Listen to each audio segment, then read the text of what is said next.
தேவனுடைய பரிசுத்த நாமத்திற்கு மகிமை உண்டாவதாக. இன்றைக்கு நமக்கு 4வது நாள், கம்யூனிட்டி டிரான்ஸ்ஃபார்ம்டு, ஒரு சமுதாயத்தின் உருமாற்றம் என்ற தலைப்பில் நாம் ஒவ்வொரு நாளும் சத்தியங்களை படித்து கொண்டு வருகின்றோம்.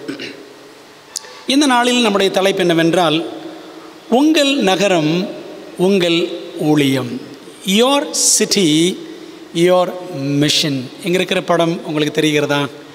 கொலம்போ சிட்டியினுடைய படத்தை நாம் இங்கே பார்க்கிறோம். Your city your mission. நமது தியானத்திற்குரிய முக்கியமான வசனம் 1 கொரிந்தியர் 3:16 நீங்கள் தேவனுடைய ஆலயமாய் இருக்கிறீர்கள் என்றும் தேவனுடைய ஆவி உங்களில் வாசமாய் இருக்கிறார் என்றும் அறியாதிருக்கிறீர்களா என்று அப்போஸ்தலனாகிய பவுல் சொல்லுகிறார். அக்கறை, concern for the other side. அக்கறையில் உள்ளவர்கள் மீது நாம் அக்கறை காட்ட வேண்டும். புத்த மதம் பற்றி படித்தோம். அதே போல் நாம் நேற்றைய தினத்தில் படித்த பாடம் உங்களுக்கு ஞாபகம் இருக்கும். ஒவ்வொரு நாளும் ஒரு ரிலிஜியன். நேற்று இந்துயிசம் பற்றி படித்தோம். இன்றைக்கு நாம் என்ன படிக்க போகிறோம் என்று சொன்னால், கன்சூமரிசம், நுகர்வோர் வாதம் அல்லது நுகர்வியம் என்று சொல்லுவார்கள். ஒருவேளை புரியலையா? அதாவது இன்றைக்கு உலகத்தில் மக்கள் பொருட்களை பயன்படுத்துகிறார்கள். We consume things. நல்ல பொருட்களையும் உள்ளே எடுக்கிறோம், உண்ணுகிறோம். தவறான பொருட்களையும் உள்ளே எடுக்கிறோம், குடிக்கிறோம். கன்சூமரிசம். இதை நாம் புரிந்து கொள்வோம் போக போக. ஐரோப்பாவில் ஒரு மிஷனரி இருந்தார். அந்த மிஷனரி தன்னுடைய 16வது வயதில் நடந்த சம்பவத்தை வர்ணிக்கிறார். இந்த மிஷனரி ஒரு அட்வென்டிஸ்ட் குடும்பத்தில் பிறந்தவர். அவர் 9 வயது சிறுவனாக இருந்த காலகட்டத்தில் அவருடைய அப்பா நம்முடைய திருச்சபையில் ஞானஸ்நானம் எடுத்தார். அம்மா என்ன செய்வாங்களாம்? பிள்ளைகளை ஆலயத்திற்கு அழைத்து செல்வார். குடும்பத்தில் 2 அண்ணன்கள், இவர் தான் கடைசி தம்பி. ஆனால் இந்த கடைசி பிள்ளை என்பதனால் நிறைய சேட்டைகள், நிறைய தவறான காரியங்கள் எல்லாம் அவர் குறும்புத்தனமாக செய்து கொண்டு வந்தார். ஒரு நாள் தன்னுடைய டீனேஜ் டைமில், அந்த 16 வயசில் தன்னுடைய நண்பர் வீட்டுக்கு அவர் போக நேரிட்டது. இப்படி நண்பர்களோடு சேர்ந்து ஆலயத்தை கட்டடிக்கிறதும் தேவனை விட்டு விலகுவதும் இவருக்கு வாடிக்கையாகிவிட்டது. ஒரு நாள் நண்பர் வீட்டுக்கு போனார். அந்த நண்பன் வீட்டில் இந்த 16 வயது இந்த பையனும் இன்னொரு நண்பனும் எல்லாரும் சேர்ந்து தங்கியிருக்கிறாங்க. அந்த இரவில் எங்கே தங்கியிருக்கிறாங்களோ அந்த நண்பனுடைய தாத்தா சில மது பாட்டில்களை மறைத்து வைத்திருந்தார். என்ன பண்ணுறாங்க? இந்த 3 நண்பர்களும் கொஞ்சம் அதை எடுத்து குடிக்கிறாங்க. ரொம்ப குடிக்கலை, ஆனால் கொஞ்சம் குடித்தார்கள். பிறகு என்ன இருக்குன்னு கொஞ்சம் யோசித்து பாருங்கள். இந்த 10 வயதினர் டீனேஜர்ஸ், இவர்கள் எல்லாரும் இப்படி ஒரு தவறு செய்ததுனால கடைசியில் அவர்கள் போலீஸ் ஸ்டேஷனில் போய் நிற்க வேண்டிய சூழ்நிலை ஏற்பட்டது. அப்போ போலீஸ்காரர் சொல்கிறாங்க, இந்த கிறிஸ்தவ பையனை, இந்த அட்வென்டிஸ்ட் பையனை பார்த்து உன்னுடைய அம்மா அப்பாவுக்கு ஃபோன் பண்ணு அப்படின்னு சொல்கிறார் போலீஸ்காரர்.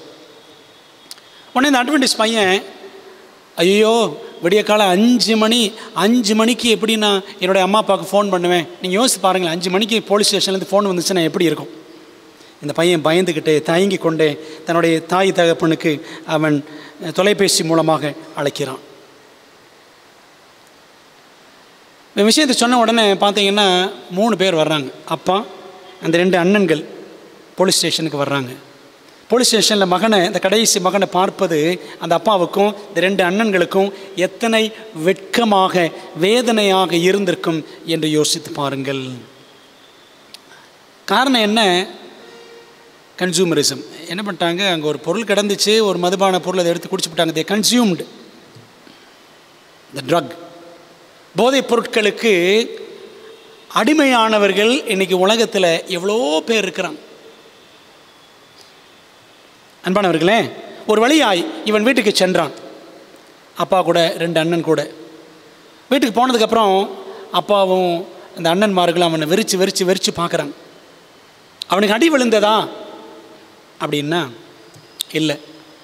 அம்மா அவனை கட்டி தழுவினார், அணைத்து கொண்டார். அந்த அணைப்பில் கடவுளின் அன்பை நான் உணர்ந்தேன் என்று அந்த மிஷனரி பின்னாட்களிலே சொல்லி வைத்திருக்கிறார். அந்த அம்மாவுடைய அன்பினால, அந்த அம்மா அன்போடு அவனை அரவணைத்தபடினாலே, அந்த அரவணைப்பில் தேவனுடைய அன்பை நான் உணர்ந்தேன். பின்னாட்களிலே அவன் மிஷனரி ஆனான் என்று சரித்திரம் சொல்லுகிறது. அன்பான தேவ பிள்ளைகளே, பாருங்களேன், அந்த அட்வென்டிஸ்ட் பாய், அந்த வாலிப பையனை போல எத்தனையோ பேர் பலவிதமான அடிமைத்தனங்களிலே சிக்கி கிடக்கிறார்கள். அப்படி அடிமைத்தனத்தில் உள்ளோர் மீது பொருட்களை தவறாக பயன்படுத்துகிறவர்கள், தவறான பொருட்களை பயன்படுத்துகிறவர்கள், இப்படிப்பட்டவர்களுக்கு சபை என்ன செய்ய வேண்டும்? அக்கறையில் உள்ளவர்கள், இவர்கள் மீது நாம் எப்படி அக்கறை காட்ட வேண்டும்? நம்ம என்ன செய்யணும்? As a church what we must do, அதுதான் நீங்கள் படிக்க போகிறோம். ஜெபம் பண்ணலாமா? எங்கள் நல்ல தகப்பனே, ஒவ்வொரு நாளும் ஆண்டவர் எங்களுக்கு தரக்கூடிய நல்ல சத்தியங்களுக்காக ஸ்தோத்திரம். இதோ இந்த 4ஆம் நாளிலும் கர்த்தருடைய ஆவியானவர் எங்களை வழிநடத்த வேண்டும் என்று கெஞ்சுகிறோம். ஆண்டவர் வரவேண்டிய எல்லா பிள்ளைகளையும் கர்த்தர் கொண்டு வாரும். தடையில்லாதபடி எல்லாருக்கும் சத்தியங்கள் போய் சேர ஆவியானவர் இறங்கி கிரியை செய்வீராக. நம்முடைய மெல்லிய சத்தத்தை கேட்க நாங்கள் உதவி செய்யுங்க ஆண்டவரே. கர்த்தாவை சொல்லும் அடியார்கள் கேட்கிறோம். நீர் பெருகவும் நாங்கள் சிறுகவும் கிருபை தாரும். இயேசுவின் நாமத்தில் ஜெபிக்கிறோம் நல்ல பிதாவே, ஆமென். பிரியமானவர்களே, திருச்சபையாக நாம் என்ன செய்ய வேண்டும் என்ற ஒரு கேள்வியை நான் கேட்டேன். அப்படியானால் வேதாகமத்தில் ஆலயத்தை பற்றி என்ன சொல்லி இருக்கிறது? ஆலயத்தின் தன்மையும் நோக்கமும், temples nature and purpose in the Bible. பழைய பாட்டிலிருந்து நாம் பார்த்தால் தேவனுடைய விருப்பத்தை நாம் பார்க்க முடியும். தேவன் தம் மக்கள் நடுவில் இருக்க விரும்பினார். யாத்திராகமம் 25ஆம் அதிகாரம் 8ஆம் வசனத்தை நீங்கள் பாருங்கள். எக்ஸோடஸ் சாப்டர் 25 verse 8 அங்கே வாசிக்கிறோம், அவர்கள் நடுவில் நான் வாசம் பண்ணேன், எனக்கு ஒரு பரிசுத்த ஸ்தலத்தை உண்டாக்குவார்களாக அப்படின்னு ஆண்டவர் சொன்னார். Let them make me a sanctuary that I may dwell among them. அவர்கள் நடுவிலே நான் வாசம் பண்ண வேண்டும் என்று தேவன் விரும்பினார். பிரியமானவர்களே, அப்போ ஆண்டவருடைய விருப்பம் இஸ்ரவேல் மக்கள் மத்தியில் அவர் இருக்க விரும்பினார். அதனால தான் 12 கோத்திரங்களுக்கு மத்தியில் ஆசரிப்பு கூடாரம் அமைக்கப்பட்டது அப்படின்னு பார்க்குறோம். தேவன் இஸ்ரவேல் மக்கள் நடுவிலே வாசம் பண்ணினார். இது பழைய ஏற்பாடு. புதிய ஏற்பாட்டுக்கு நாம் வந்தோம் என்றால் தேவன் தம் மக்கள் நடுவில் மனிதனாக வந்தார் அப்படின்னு பார்க்குறோம். மத்தேயு 1ஆம் அதிகாரம் 23ஆம் வசனத்தை நாம் படித்தோம் என்றால், மத்தேயு 1ஆம் அதிகாரம் 23ஆம் வசனத்தில் வாசிக்கிறோம், ஆண்டுடைய நாமம் இம்மானுவேல் என்று சொல்லப்பட்டிருக்கிறது. அந்த வசனத்தை பாருங்கள். அவன் இதோ ஒரு கன்னிகை கர்ப்பவதியாகி ஒரு குமாரனை பெறுவாள், அவருக்கு இம்மானுவேல் என்று பெயரிடுவார்கள் என்று சொன்னான். இம்மானுவேல் என்பதற்கு தேவன் நம்மோடு இருக்கிறார். God with us. Emmanuel means God is with us. அப்போ ஆண்டவர் பாருங்க, இந்த உலகத்தில் மனிதனாக அவர் அவதரித்து இந்த உலகத்தில் வந்தார். யோவான் 1:14 வாசிக்கிறோம், அந்த வார்த்தை மாம்சமாகி the word became flesh and dwelt among us அப்படின்னு வாசிக்கிறோம். நமக்குள்ளே வாசம் பண்ணினார். பார்த்தீங்களா, பழைய ஏற்பாட்டில் இஸ்ரவேல் மக்களுக்கு நடுவில் வாசம் பண்ணினார். புதிய ஏற்பாட்டில் பார்க்கணும், ஆண்டவர் இயேசு கிறிஸ்து மாம்சத்தில் அவர் வந்து பிறந்தார் என்று பார்க்கிறோம். வேதம் சொல்லுகிறது மூன்றாவதாக, இயேசு தாமே ஆலயம் என்று தம்மை குறித்து சொன்னார். யோவான் 2ஆம் அதிகாரம் 19 முதல் 21 வசனங்கள் பாருங்கள். இயேசு அவர்களுக்கு பிரதியுத்தரமாக, இந்த ஆலயத்தை இடித்து போடுங்கள், 3 நாளைக்குள்ளே இதை எழுப்புவேன் என்றார். அப்பொழுது யூதர்கள், இந்த ஆலயத்தை கட்ட 46 வருஷம் சென்றதே, நீர் இதை 3 நாளைக்குள்ளே எழுப்புவீரோ என்றார்கள். அவரோ தம்முடைய சரீரமாகிய ஆலயத்தை குறித்து பேசினார். இந்த ஆலயத்தை இடித்து போடுங்கள், 3 நாளைக்குள்ளே இதை எழுப்புவேன். ஆண்டவர் இயேசு கிறிஸ்து சிலுவையில் மரிப்பார், 3ஆம் நாளில் உயிரோடு எழுந்திருப்பார் என்பதை அவர் இப்படி சொன்னார். ஆகவே அவர் ஆலயம் என்று சொன்னது தம்முடைய சரீரத்தை குறித்து சொன்னார் அப்படின்னு யோவான் 2ஆம் அதிகாரத்தில் வாசிக்கிறோம். இயேசுவே ஆலயம். ஆலயத்திலே வாசம் பண்ணினார் பழைய ஏற்பாட்டில். புதிய ஏற்பாட்டில் அவர் மனுஷனாக இறங்கி வந்தார், அவரே ஆலயமானார் என்று வேதம் சொல்லுகிறது. நாம் கவனிக்க வேண்டிய அடுத்த முக்கியமான உண்மை என்ன தெரியுமா? 4ஆவதாக, ஆண்டவர் இயேசு கிறிஸ்து மரித்தார், உயிரோடு எழுந்தார், பரமேறி விட்டார், பரமேறி சென்றார். அவர் பரமேறி செல்லும் பொழுது நம்மை ஆலயம் ஆக்கிவிட்டார். 1 கொரிந்தியர் 3ஆம் அதிகாரம் 16ஆம் வசனம் பாருங்க. நீங்கள் தேவனுடைய ஆலயமாயிருக்கிறீர்கள் என்றும் தேவனுடைய ஆவி உங்களில் வாசமாயிருக்கிறார் என்றும் அறியாதிருக்கிறீர்களா? அன்பான தேவ பிள்ளைகளே, கர்த்தராகிய இயேசு கிறிஸ்து பரமேறி செல்லும் பொழுது பரிசுத்த ஆவியை ஊற்றினார். கர்த்தராகிய இயேசு கிறிஸ்துவை விசுவாசிக்கிற பிள்ளைகள் உள்ளங்களிலே ஆவியானவர் வாசம் பண்ண ஆரம்பித்தார். ஆகவே ஆவியானவர் வாசம் பண்ணுகிற சமயத்தில் நாம் ஆலயமாகி விடுகிறோம். எத்தனை ஆச்சரியமான உண்மை! பிரியமான தேவ பிள்ளைகளே, you and I are temples of the Holy Spirit. நீங்களும் நானும் பரிசுத்த ஆவியினுடைய ஆலயமாய் இருக்கிறோம். தேவனுடைய ஆலயம் என்று வேதம் சொல்லுகிறது. இதில் பாருங்களேன், யார் நம் உள்ளத்தில் வசிக்கிறார்? நம்ம இருதயங்களில் தேவன் வசிக்கிறார், தேவன் வசிக்க விரும்புகிறார். இப்படிப்பட்ட ஒரு முயற்சியை முதலாக எடுத்தது யாருன்னா அவர் தான். God himself took the initiative. அவர் தான் முதல் முறையாக அந்த தொடக்கத்தை ஏற்படுத்தினார். பார்த்தீங்களா? அவர் தான் ஆதாமை தேடி வந்தார். அவர் தான் அவர்கள் நடுவில் நான் வாசம் பண்ண விரும்புகிறேன், ஆகவே பரிசுத்த ஸ்தலத்தை, அதாவது வாசஸ்தலத்தை, ஆலயத்தை உண்டாக்குங்கள் அப்படின்னு சொன்னார். God always takes the initiative. He is not far from us. அவர் நம்மை விட்டு தூரமாய் இருக்கவில்லை. வசனம் சொல்லுது பாருங்களேன். அப்போஸ்தலர் 17:27 வாசிக்கிறோம். அழகான வசனம். கர்த்தராகிய தம்மை அவர்கள் தடவையாகிலும் கண்டுபிடிக்கத்தக்கதாக தம்மை தேடும்படிக்கு அப்படி செய்தார். அவர் நம்மில் ஒருவருக்கும் தூரமானவர் அல்லவே. அவர் நம்மை விட்டு தூரமாக இருக்கிற தேவன் கிடையாது. அவர் நம்மோடு இருக்கிறார், நம்மோடு இருக்க விரும்புகிறார், நமக்குள் வசிக்க விரும்புகிறார், நமக்குள் வசிக்கிறார். இயேசுவை விசுவாசிக்கும் பொழுது பரிசுத்த ஆவியின் மூலமாக கிறிஸ்துவானவர் நம்முடைய இருதயங்களிலே வாசம் பண்ணுகிறார். பிரியமான தேவ பிள்ளைகளே, ஆவியானவர் நமக்குள் இருப்பதால் நாமே ஆலயம். இது எத்தனை ஆச்சரியமான சத்தியம்! 1 கொரிந்தியர் 6:19 பாருங்களேன், வாசிக்கிறோம். அப்போஸ்தலனாகிய பவுல் அழகாக சொல்லியிருக்கிறாரு. 1 கொரிந்தியர் 6:19 ரொம்ப அழகான உண்மை. நாம் நம்முடையவர்கள் கிடையாது. வாசிக்கிறேன். உங்கள் சரீரமானது நீங்கள் தேவனாலே பெற்றும் உங்களில் தங்கியும் இருக்கிற பரிசுத்த ஆவியினுடைய ஆலயமாயிருக்கிறது என்றும் நீங்கள் உங்களுடையவர்கள் அல்லவென்றும் அறியீர்களா? இந்த சரீரம் நம்முடைய சரீரம் கிடையாது. என்னைக்கு இயேசுவுக்கு நாம் நம்மை ஒப்பு கொடுத்தோமோ அன்னைக்கே இந்த சரீரம் அவருடையதாகிவிட்டது. இதில் ஆவியானவர் வாசம் பண்ணுகிறார். அன்பானவர்களே, எத்தனை ஆச்சரியமான உண்மை! Your body is the temple of the Holy Ghost which is in you.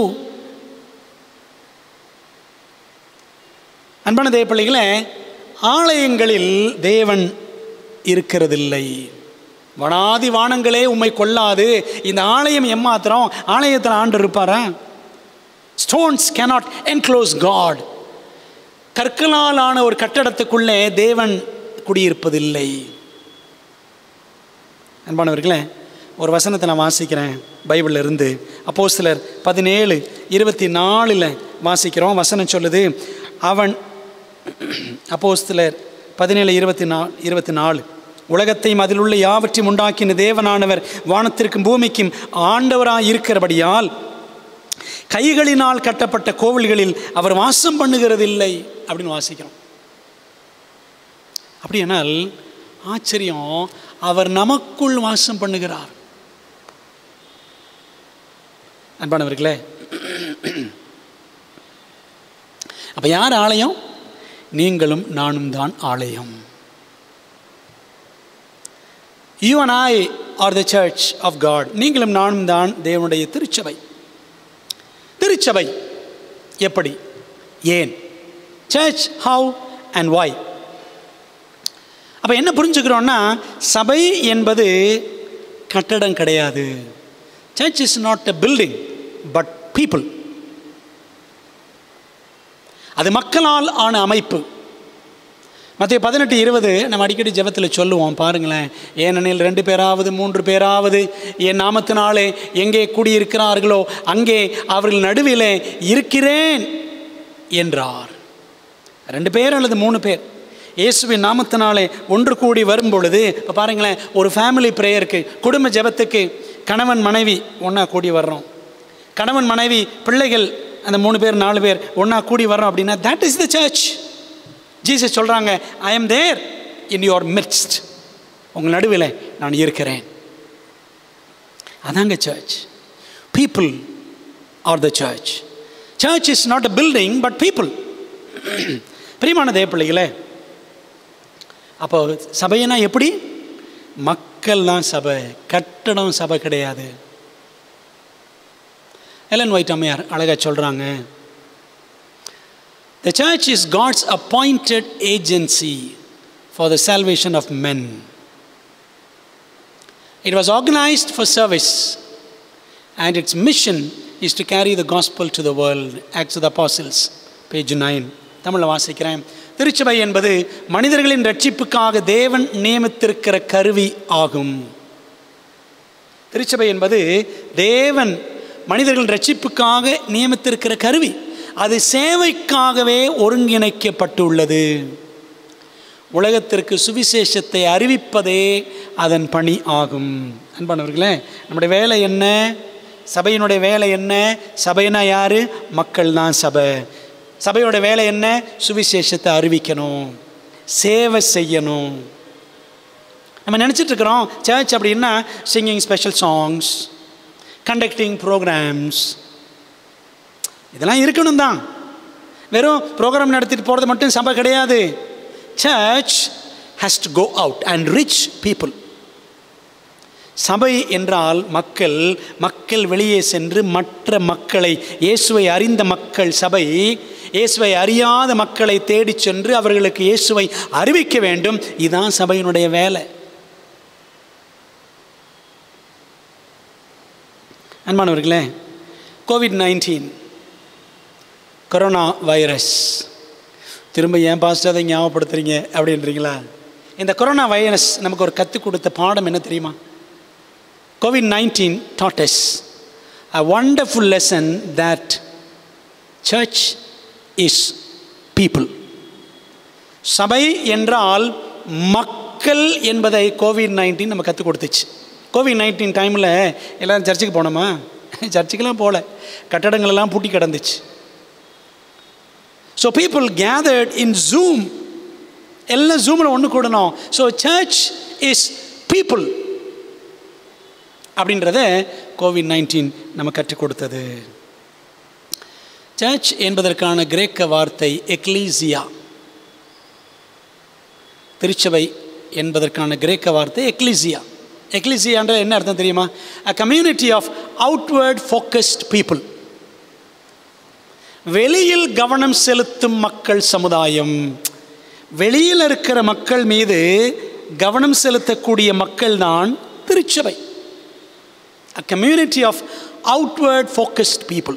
நம்ம எப்படி ஃபோக்கஸ் ஆகி போயிடக்கூடாதுன்னா, நம்ம சர்ச்சுக்குள்ளேயே கிடக்கணும், உள்ளுக்குள்ளேயே இருந்து நம்ம எலெக்ஷன் நடத்தணும், பொருளாளராயிரணும், மூப்பராயிரணும், இதெல்லாம் கிடையாது.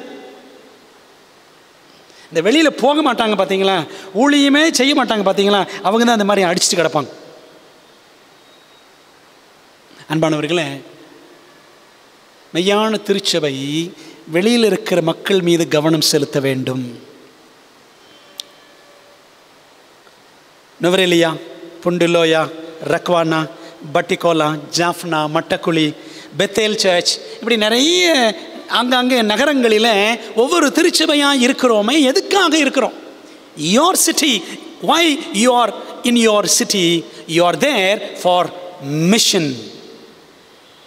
ஊழியத்துக்காக தான் அந்தந்த நகரத்தில் நீங்கள் இருக்கிறீர்கள், நாங்கள் இருக்கிறோம். பிரியமான தேவ பிள்ளைகளே, ஒவ்வொரு நகரத்திலும் ஒரு சபையை ஆண்டவர் வைத்திருக்கிறாரு. ஏன்? God's memorial. எலன் ஒயிட் சொல்லுவாங்க, சர்ச்சுக்கு என்ன பேர் சொல்லுவாங்கன்னா, in every city there should be God's memorial. தேவனுக்கென்று நினைவு சின்னம் எதுனா நம்முடைய சர்ச் தாங்க காட்ஸ் மெமோரியல், தேவனுடைய நினைவு சின்னம். ஏன் ஆண்டவர் ஒவ்வொரு நகரத்தில் ஒரு சபை வச்சிருக்கிறாருன்னா, காணாமல் போன ஆட்டை, காணாமல் போன காசை, காணாமல் போன அந்த மகனை, குமாரனை கண்டுபிடிப்பதற்காகவே நாம் சபையாக இருக்கிறோம். ஆனால் என்ன பிரச்சனை தெரியுமா? சபையாரே காணாமல் போய் விடுகிறார்கள். சபை போய் காணாமல் போனவங்களை தேடணும். சர்ச்சில் பார்த்தீங்கன்னா பாஸ்டர் காணாமல் போனவங்களை தேட வேண்டியதாக இருக்குது. சர்ச்சில் ஐயோ அவங்களை காணாமல் இவங்களை காணாமே, அவருக்கு அந்த அம்மா மீது வருத்தம், அந்த அம்மாவுக்கு அவர் மீது வருத்தம், இவர் மீது பாஸ்டருக்கு வருத்தம், இந்த வருத்தம் அந்த வருத்தம், அவர் மேலே கோபம் இவர் மேலே கோபம் அப்படின்னு சொல்லி கடைசியில் பார்த்தா விசுவாசிகள் சர்ச்சுக்கு வர மாட்டேங்கிறாங்க. பாவம். போதகர்களுக்கு என்ன பிரச்சனைன்னு பார்த்தீங்கன்னா, ஆடுகளை கண்டுபிடிக்கணும். எந்த ஆடு தெரியுமா?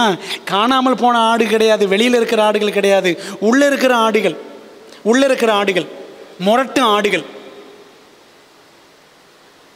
இவங்களை தேடுறதே பெரிய வேலையாக இருக்குது. நான் சென்னையில் போதகராக இருந்த பொழுது ஒரு 15 வருஷத்துக்கு முன்னாடி மெட்ராஸில் வெள்ளைக்காரர்கள் ஊழியத்துக்கு வந்திருந்தாங்க. அப்போ ஒரு வெள்ளைக்காரர் என்கிட்ட கேட்டார், pastor how many lambs do you have in your church அப்படின்னு கேட்டார். உங்கள் சபையில் எத்தனை செம்மறி ஆட்டுக்குட்டிகள் இருக்கின்றன அப்படின்னு கேட்டார். நான் இத்தனை பேர் இருக்கிறாங்க அப்படின்னு சொன்னேன். 40 பேர் அப்படின்னு. how many rams do you have அப்படின்னு கேட்டார். ரேம்னு என்னது? தானியேல் 8ஆம் அதிகாரத்தில் படிக்கிறோம்ல, கடா, ஆட்டுக்கடா, அதான் ரேம். ஆட்டுக்கடான்னு என்ன அர்த்தம்? முட்டுகிற ஆடுகள், சண்டை போடுற ஆடுகள். அந்த பாஸ்டர் கேட்டார், உங்கள் சபையில் எத்தனை முட்டுகிற ஆடுகள், முரட்டு ஆடுகள் இருக்கின்றன அப்படின்னு கேட்டார். இதை கேட்டுக்கொண்டிருக்கிற அருமையான வாலிப பிள்ளைகளே, சபை விசுவாசிகளே, நீங்கள் எப்படி ஆட்டுக்குட்டியாக இருக்கிறீங்களா, முரட்டு ஆட்டுக்கடாவாக இருக்கிறீங்களா? இப்படிப்பட்ட முரட்டு ஆடுகளை சில நேரத்தில் கண்டுபிடிக்க வேண்டியதாக இருக்கிறது. ஏன்னா முரட்டு ஆடுகள் சில நேரம் சண்டை போட்டு சர்ச்சுக்கு வராது. பார்த்துருக்கீங்களா? அப்போது என்ன சொல்ல வரேன்னா, இன்றைக்கி சபைக்குள்ளே இருக்கிற பிரச்சனைகள் இவர் சமாளிக்கணும், அவர் சமாளிக்கணும். இதுக்கு தான் சரியாக இருக்குது. எங்கே போய் இங்கே காணாமல் போன ஆடுகளை கண்டுபிடிக்கிறது? அன்பான தேவ பிள்ளைகளை, நம்ம யோசித்து பார்க்க வேண்டும். Your church is in your city. Why? For a mission. Your mission is your responsibility. ஒரு திருச்சபையாக உங்கள் நகரத்தில் இருக்கிறீர்களே, எதற்காக அப்படின்னா ஆண்டவருடைய ஊழியத்தை செய்வதற்காக. அந்த ஊழியம் உங்களுடைய பொறுப்பு, என்னுடைய பொறுப்பு என்று உணர்ந்து நாம் செயல்பட வேண்டும். அப்படியானால் நம்ம அடுத்து படிக்க வேண்டிய ஒரு காரியம், what is the purpose for God's people? தேவ ஜனமாக நம்மை ஆண்டவர் வைத்திருக்கிறாரே, என்ன நோக்கம்? why are we existing as God's people? what is the purpose? நோக்கம் என்ன அப்படின்னா 3 காரியங்களை சொல்ல விரும்புகிறேன். முதலாவது, டு redeem people. ஜனங்களை மீட்க வேண்டும், மீட்பு பணி செய்வதற்காக நாம் அழைக்கப்பட்டிருக்கிறோம். யாத்திராகமம் 7ஆம் அதிகாரம் 1ஆம் வசனத்தில், எக்ஸோடஸ் சாப்டர் 7 verse 1 பாருங்க. கர்த்தர் மோசேயை நோக்கி, பார், உன்னை நான் பார்வோனுக்கு தேவனாக்கினேன், உன் சகோதரனாகிய ஆரோன் உன் தீர்க்கதரிசியாக இருப்பான். மோசே, ஆரோன், உங்களுக்கு ஒரு வேலை கொடுத்துருக்கிறேன். நீங்கள் என்ன பண்ணணும்? பார்வோனுக்கு முன்பாக எகிப்தில் போய் பார்வோனை சந்தித்து அங்கே அடிமைகளாயிருக்கிற என்னுடைய ஜனங்களை மீட்க வேண்டும். redeem my people from Egypt. redemption. பிரியமானவர்களே, மோசேயை 80 வயசில், ஆரோனை 83 வயசில் ஆண்டவர் ஏன் அழைச்சாரு? அவர்கள் போய் மீட்கும் பணியை செய்ய வேண்டும் என்பதற்காக. அருமையான வாலிப பிள்ளைகளே, இந்த வாலிபர் ஜெபவாரத்தில் படிச்சுக்கிற பாடம் என்ன தெரியுமா? God is calling us to redeem people. நாம் மீட்கப்பட்ட ஜனங்கள் மீட்கப்படாமல் இருக்கிற ஜனங்களை, பாவத்தில் சிக்குண்டு கிடக்கிற பிள்ளைகளை, கன்சூமரிசம் பலவிதமான அடிமைத்தனங்களில் சிக்கி கிடக்கிற பிள்ளைகளை நம்ம என்ன பண்ணணும்? ஆண்டவருக்குள்ளே கொண்டு வரணும். That is our work given to us by God. தேவன் நம்ம கொடுத்திருக்கிற வேலை அதுதான். ரெண்டாவது என்ன நோக்கம்? we are called us to be walking letters. நடமாடும் நிருபங்களாக, இயேசுவை காட்டும் கடிதங்களாக நாம் விளங்குவதற்கு தேவன் நம்மை அழைத்திருக்கிறார். 2 கொரிந்தியர் 3ஆம் அதிகாரம் 2-3 வசனங்கள் பாருங்க. எங்கள் இருதயங்களில் எழுதப்பட்டும், பவுல் விசுவாசிகளுக்கு எழுதுகிறார், சகல மனுஷனாலும் அறிந்து வாசிக்கப்பட்டும் இருக்கிற எங்கள் நிருபம் நீங்கள் தானே. ye are our epistle written in our hearts, known and read of all men. 3 வசனம். ஏனெனில் நீங்கள் எங்கள் ஊழியத்தினால் உண்டாகிய கிறிஸ்துவின் நிருபமாய் இருக்கிறீர்கள் என்று வெளியரங்கமாய் இருக்கிறது. அது மையினால் அல்ல, ஜீவனுள்ள தேவனுடைய ஆவியினாலும் கற்பலகைகளில் அல்ல, இருதயங்களாகிய சதையான பலகைகளிலேயும் எழுதப்பட்டு இருக்கிறது. என்ன சொல்றாரு பவுல் விசுவாசிகளை பார்த்து? you are Christ's epistle. நீங்களே கிறிஸ்துவின் கடிதம். என்ன சொல்றாருன்னா, இந்த உலகத்தில் வாழும் பொழுது நம்ம எல்லாரும் வாசிப்பாங்க. they are reading our life's pages. நம்முடைய வாழ்க்கையின் பக்கங்களை வாசிக்கிறார்கள். கோபப்படுறோமா? நம்மை வாசிக்கிறார்கள். நேரத்தை வீணடிக்கிறோமா? நம்மை வாசிக்கிறார்கள். சர்ச்சுக்கு வராமல் கட்டடிக்கிறோமா? நம்மை வாசிக்கிறார்கள். பைபிளே நம்ம வாசிக்கிறது கிடையாதா? நம்மை வாசிக்கிறார்கள். சாபத்தில் தூங்கிக்கிட்டு இருக்கிறோமா? நம்மை வாசிக்கிறார்கள். நம்ம சுற்றி இருக்கிற எல்லாரும் வாசிக்கிறாங்க. இந்த உலகத்தை நாம் 2 கண்களால் பார்க்கிறோம். உலகத்தில் இருக்கிறவர்கள் 1000 கண்களால் நம்மை பார்த்து கொண்டிருக்கிறார்கள். Dear young people, dear God's children, how are we living in the sight of others? வாலிப பிள்ளைகளே, தேவனுடைய ஜனங்களே, மற்றவர்களை பார்வைக்கு முன்பாக நாம் எப்படி வாழ்கிறோம்? நடமாடும் கடிதங்களாக, நடமாடும் இயேசுவின் கடிதங்களாக நாம் இருக்கிறோமா? சும்மா ஏனோ தானோன்னு சர்ச்சுக்கு வந்துட்டு போகிறது, சும்மா ஏனோ தானோன்னு கிறிஸ்டியன் அப்படின்ற ஒரு பேரில் வாழ்க்கையை ஓட்டிக்கிட்டு இருக்கிறது. அன்பானவர்களே, சிந்திக்க வேண்டும். இயேசுவை காட்டும் கடிதங்களாக நாம் விளங்க வேண்டும். அதற்காகவே தேவன் நம்மை அழைத்திருக்கிறார். இயேசுவை அறியாதவர்களுக்கு இயேசுவை நம்முடைய வாழ்க்கையின் மூலமாக முதலாவது காட்ட வேண்டும். 3வது, why we are called as God's people. ஏன் தேவ ஜனமாக நாம் அழைக்கப்பட்டிருக்கிறோம்? நம் அனைவரும் ஆசாரியர்கள். all of us are priests. ஆசாரியர்கள். 2 வசனங்கள் பாருங்களேன். யாத்திராகமம் 19:6. நீங்கள் எனக்கு ஆசாரிய ராஜ்யமும் பரிசுத்த ஜாதியுமாய் இருப்பீர்கள் என்று இஸ்ரவேல் புத்திரரோட சொல்ல வேண்டிய வார்த்தைகள் என்றார். Ye shall be unto me a kingdom of priests and an holy nation. அடுத்த வசனம் பாருங்க, 1 பேதுரு 2:9. அது அப்படியே யாத்திராகமத்தில் இருக்கிறது. பேதுரு சொல்றார், நீங்களோ உங்களை அந்தகாரத்தினின்று தம்முடைய ஆச்சரியமான ஒளியினிடத்திற்கு வரவழைத்தவருடைய புண்ணியங்களை அறிவிக்கும்படிக்கு தெரிந்து கொள்ளப்பட்ட சந்ததியாயும் ராஜரீகமான ஆசாரிய கூட்டமாயும் பரிசுத்த ஜாதியாயும் அவருக்கு சொந்தமான ஜனமாயும் இருக்கிறீர்கள்.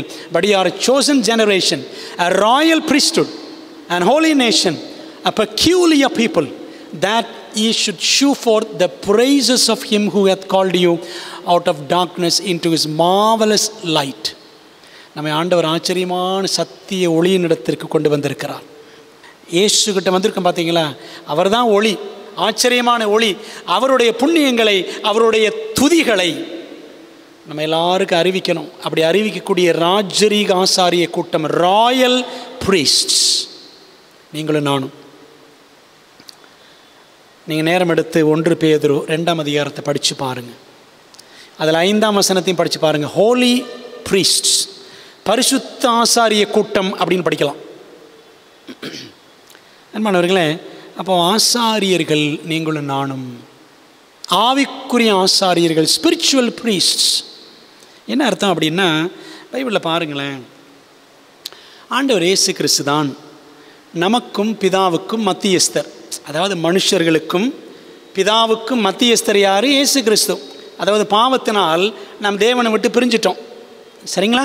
அப்போது பிதாவுக்கும் நமக்கும் இடையில மத்தியஸ்தராக ஆசாரியராக யார் இருக்கிறார்னா இயேசு கிறிஸ்து தான் இருக்கிறார்.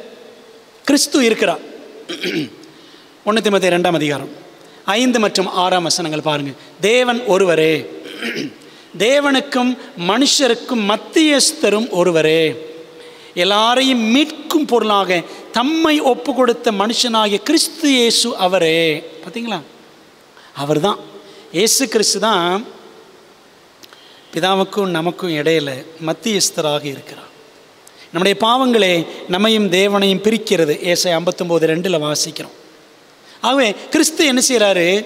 இடையில நமக்கும் பிதாவுக்கும் இடையில வந்து, பாவ மனிதர்களுக்கும் பிதாவுக்கும் இடையில கிறிஸ்துவானவர் வந்து என்ன செய்கிறாரு? பிதாவே, என்னுடைய ரத்தத்தை நான் சிந்தி இருக்கிறேன், இந்த நபர் என்னை விசுவாசிக்கிறார், அவர் என்னுடைய பிள்ளை, என் ரத்தத்தினால் அவரை நான் கழுவி இருக்கிறேன் பிதாவே அப்படின்னு சொல்லும் பொழுது பிதா என்ன செய்கிறாரு? இயேசுவின் நிமித்தம் நம்ம ஏற்றுக்கொள்கிறார். சரிதானே? கிறிஸ்து நம்முடைய மீடியேட்டர், கிறிஸ்து நம்முடைய மத்தியஸ்தர், கிறிஸ்து நம்முடைய பிரதான ஆசாரியர். அப்போ கிறிஸ்து மட்டும் கிடையாதுங்க, கிறிஸ்தவர்களும் எல்லாரும் ஆசாரியர்களே. அதான வசனங்களை படித்தோம். யாத்திரை 19:6, 1 பேதுரு 2:9, 1 பேதுரு 2:5. அன்பான தேவ பிள்ளைகளே, நீங்களும் நானும் ஆசாரியர்கள். நாமும் நமது நகரத்தாரின் ரட்சிப்புக்காக நடுவில் நின்று செயல்பட வேண்டும். அவர்களுக்கு நாம் நற்செய்தியை அறிவிக்க வேண்டும், நற்செயல்கள் செய்ய வேண்டும். நற்செயல்கள் செய்கிறதுனா என்ன? நற்செயல்கள் அவங்களுக்கு ஜெபம் பண்ணணும், அவங்களுக்கு உதவி செய்யணும், ஆண்டவர் அறியாத பிள்ளைகளுக்கு உதவி செய்யணும், சத்திய புஸ்தகங்களை கொடுக்கணும், கைப்பிரதிகள் கொடுக்கணும். அவங்க முடியாமல் இருந்தால் அவங்கள போய் பார்த்து ஜெபிக்கணும், ஆறுதலாக பேசணும், விசாரிக்கணும் ஃபோனில். இதெல்லாம் நம்ம செய்கிறோமா? நம்ம சுற்றிலும் பாதிக்கப்பட்டவர்கள் எவ்வளோ பேர் இருக்கிறாங்க. போதை பழக்க வழக்கங்களுக்கும் கெட்ட காரியங்களுக்கும் அடிமைகளாக அநேகர் இருக்கிறார்கள். நமக்கு ஒரு பெரிய ஊழியம் இருக்கிறது, செய்கிறோமா? நிக்கி க்ரூஸ் ஒரு நபரை குறித்து உங்களுக்கு நான் சாட்சியாக ஒரு சம்பவத்தை சொல்ல விரும்புகிறேன். நிக்கி க்ரூஸ், ரன் பேபி ரன் என்று அவருடைய வாழ்க்கை வரலாறு ஒரு புஸ்தகமாக இருக்கிறது. Run baby run. யார் நிக்கி cruise? He was a terrorist, ஒரு தீவிரவாதி. But he became an evangelist. ஒரு சுவிசேஷகனாக அவன் மாறினான். வட அமெரிக்காவில் போர்ட்டோரிக்கோ என்ற ஒரு பட்டணம். அந்த பட்டணத்தில் ஒரு குடும்பம். அந்த குடும்பத்தில் 18 பிள்ளைகள். அந்த 18 பிள்ளைகளில் நிக்கி க்ரூஸ் ஒரு பிள்ளை. பெற்றோரால் கைவிடப்பட்ட இந்த நிக்கி க்ரூஸ் என்ன செய்கிறாரு? நியூயார்க்குக்கு வர்றார். இவர் பிறந்தது 1938, 1938 இவர் பிறந்தார். இப்போ உயிரோடு இருக்கிறாரு. இப்போ அவருக்கு 86, 88 வயசு ஆகுது. கூகுளில் பாருங்கள், இவரை பற்றி நீங்கள் கற்றுக்கொள்ளலாம். நியூயார்க்குக்கு மூத்த அண்ணன் வீட்டுக்கு வர்றார். அங்கே கொஞ்ச நாள் இருந்துட்டு அங்கேருந்து ஓடி போயிடுறார். அங்கேருந்து வெளியேறி குற்றவாளி கும்பல், ஒரு மாஃபியா கேங், குற்றவாளிகள் கூட்டத்தில் சேர்ந்துடுறார். மௌமாவுஸ் என்ற கூட்டம். மௌமாவுஸ், MAUS, மௌமாவுஸ் என்ற ஒரு பயங்கரமான கொலை கும்பல். அந்த கும்பலில் அவர் சேர்ந்துடுறாரு. அதில் சேர்ந்து எல்லா கெட்ட பழக்க வழக்கங்களும் அவருக்கு வந்துருச்சு. 6 மாதங்களில் கேங் லீடராக மாறிட்டார். சரிங்களா? அந்த ரிங் லீடர், அந்த குழுவுக்கே தலைவனாக மாறினார். இப்படி ஒரு குழு தலைவனாக மாறி, ஒரு ரவுடியாக மாறி, சிலரை தெருக்களில் அடித்து உதைத்து கொலை கூட பண்ணியிருக்கிறார். எத்தனையோ தடவை ஜெயிலுக்கு போயிருக்கிறார் நிக்கி க்ரூஸ். இதெல்லாம் 20 வயசுக்குள்ள. அன்பானவர்களே, ஒரு நாள் நீதிமன்றத்தில் இருந்த சைக்கியாட்ரிஸ்ட், கோர்ட் சைக்கியாட்ரிஸ்ட் சொன்னாராம், நீதிமன்ற உளவியல் நிபுணர் நிக்கி க்ரூஸ் என்ற அந்த வாலிபனை பார்த்து சொன்னார், Nikki Cruz, if you don't change, you will end up in one way to jail, electric chair and hell. Nikki Cruz, உன் வாழ்க்கையில் நீ மாற்றத்தை அனுபவிக்கவில்லை என்று சொன்னால், ஒரு வழி பாதையில் நீ கடைசியில் செட்டில் ஆயிடுவ. ஒரு வழி பாதைன்னு என்ன? நீ ஜெயிலே தான் கிடக்கணும். ஜெயில், எலக்ட்ரிக் சேர், மின் நாற்காலி, அதில் உட்காந்து ஷாக்லாம் கொடுப்பாங்க, மின் நாற்காலி, கடைசியில் நரகத்துக்கு தான் நீ போகணும் அப்படின்னு சொல்லிட்டார். சொன்ன உடனே இந்த நிக்கி குரூஸ் அப்படின்னு சிரிச்சாராம். அன்பான தேவ பிள்ளைகளே, இவனுடைய வாழ்க்கையில், நிக்கி குரூஸ் வாழ்க்கையில் தேவன் ஆச்சரியமாக குறுக்கிட்டார். இது பெரிய கதை, சரிங்களா? இது ஒரு ஃபுல் புக்காக இருக்குது, ரன் பேபி ரன். ஒரு நாள் ஒரு ஊழியக்காரர், அமெரிக்காவில் ஒரு வல்லமையான ஊழியக்காரர், டேவிட் வில்கர்சன் என்ற ஊழியக்காரர், இந்த படத்தில் பார்க்குற பாருங்க, டேவிட் வில்கர்சன். 2021 எனக்கு ஒரு ஆப்ரேஷன், அப்பெண்டிசைட்டிஸ் ஆப்ரேஷன் பண்ணி ஒரு 1.5 மாதம் ரெஸ்ட்டில் இருந்தேன்.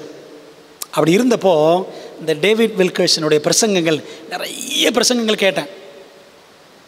ஆக்சுவலாக ஒரு வேறு சேர்ச்சி தான், ஆனால் ஒரு வைராக்கியமான ஊழியக்காரர், வல்லமையாக பிரசங்கம் பண்ணுவார். இவரை குறித்து ஒரு பிரசங்கம் கேட்டு கேட்டு தான் இந்த நிக்கி குரூஸுடைய கதையும் பிற்பாடு படித்தேன்.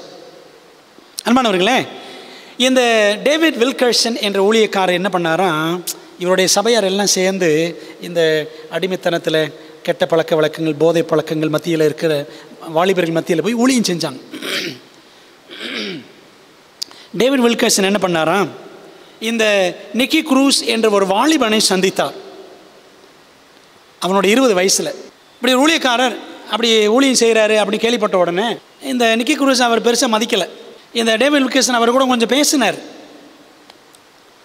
ஒன்றும் அவர் காது கொடுத்து கேட்கல. நிக்கி குரூஸ் கடைசியாக சொன்னாராம், டேவிட் வில்கர்சன், நிக்கி, உன்னை விட்டு நான் போகிறேன், ஆனால் உன்னை ஒரே ஒரு விஷயம் நான் சொல்ல போகிறேன், சொல்லிட்டு நான் போகிறேன் அப்படின்னு சொன்னாராம். என்ன சொன்னார் தெரியுமா? Jesus loves you. இயேசு உன்னை நேசிக்கிறார். அவ்வளோதான் சொன்னாருங்க. Just 3 words, Jesus loves you.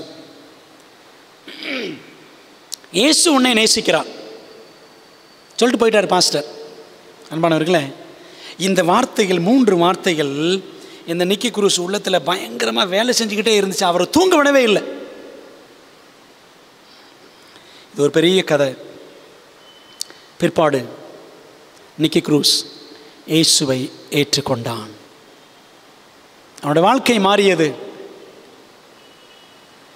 15க்கும் அதிகமான நாடுகளுக்கு சென்று கோடிக்கணக்கான, கிட்டத்தட்ட 2 கோடிக்கு மேலான மக்களுக்கு சத்தியத்தை அறிவித்திருக்கிறார், இயேசுவை அறிவித்திருக்கிறார்.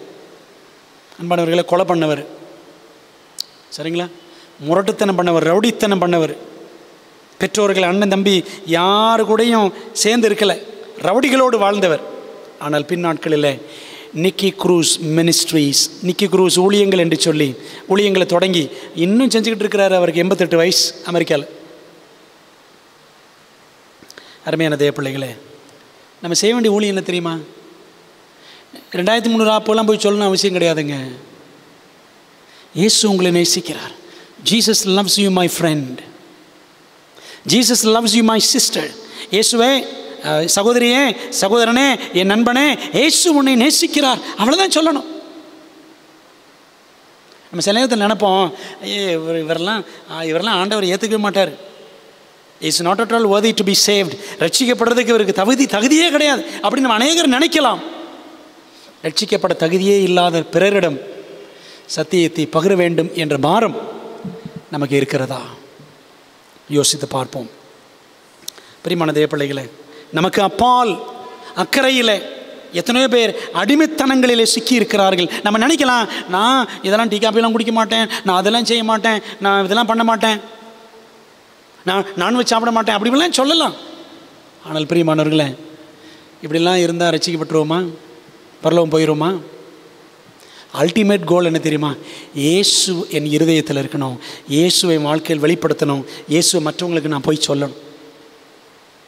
அப்படி சொன்னால் our community will be transformed. பாருங்களேன், நிக்கி க்ரூஸ் ஒரு ஊழியக்காரர் போய் 3 வார்த்தைகள் சொன்னார், இயேசு உன்னை நேசிக்கிறார்னு. அவர் மூலமாக, இந்த நிக்கி க்ரூஸ் மூலமாக எத்தனையோ பேர் இயேசுவை ஏற்றுக்கொண்டார்கள். எப்படியாவது கூகுளில் அமேசானில் போட்டு இந்த புக்கை கண்டுபிடிச்சி ரன் பேபி ரன் படிங்க. Then baby you will run for Jesus. அன்பான தேவ பிள்ளைகளே, ஆண்டுக்கு ஒப்பு கொடுப்போம். ஆண்டவரே, என்னுடைய வாழ்க்கை நான் நல்லா இருக்கிறேன்னு சந்தோஷமாக போயிடக்கூடாது. ஆண்டவர் அறியாமல் எவ்வளோ பேர் அழிவின் பாதையில் போயிட்டுருக்கிறாங்க, நரகத்தின் பாதையில் போயிட்டுருக்கிறாங்க. அவர்களை இயேசுவிடம் திருப்ப வேண்டும் என்ற அந்த தாகம் பாரம் எனக்கு தாரும் என்று நம்ம ஒப்பு கொடுத்து ஜெபிப்போமா?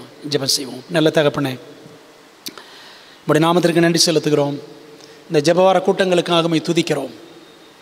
ஆண்டவரே, ஒவ்வொரு நகரத்திலும் ஒரு திருச்சபையை வைத்திருக்கிறீர். அந்தந்த நகரத்தில், அந்தந்த திருச்சபைகளில் நாங்கள் இருக்கிறோம். Search is not a building but people. சபை என்பது கட்டடம் அல்ல, ஜனங்கள். ஆண்டவர், நாங்கள் எல்லாரும் தேவ ஜனங்கள். எங்களுக்கு ஒரு நோக்கம் வைத்து ஆண்டவர் எங்களை அழைத்திருக்கிறேன். அந்த நோக்கத்தை உணர்ந்து முடிவு ஊழியத்தை செய்ய, அநேகரை இயேசுவிடம் வழி நடத்த கர்த்தர் எங்களுக்கு உதவி செய்யுங்க. எங்கள் ஜெபத்தை கேட்டதற்கு நன்றி ராஜா. ஆண்டவரே, உம்மை அறியாமல் அழிவின் பாதையில், அடிமத்தனத்தின் பாதையில் இருக்கிற அநேகரை இயேசுவண்டை கொண்டு வர எங்கள் வாலிப்பிள்ளைகளை கர்த்தர் உம்முடைய ஆவியினால் நிரப்பும்படி ஒப்புக் கொடுக்கிறோம். இயேசுவின் நாமத்தில் ஜெபிக்கிறோம். ஜெபங்கேலும் நல்ல பிதாவே, ஆமென். நம்முடைய கர்த்தராக இருக்கிற இயேசு கிறிஸ்துவின் கிருபையும், பிதாவாகிய தேவனுடைய அன்பும், பரிசுத்த ஆவியானவரின் ஐக்கியமும் ஆசீர்வாதமும், தேவதூதர்களின் பாதுகாப்பும் வழிநடத்தலும் நம் அனைவரோடும் இன்றும் என்றும் சதா காலங்களிலும் தங்கியிருப்பதாக. ஆமென்.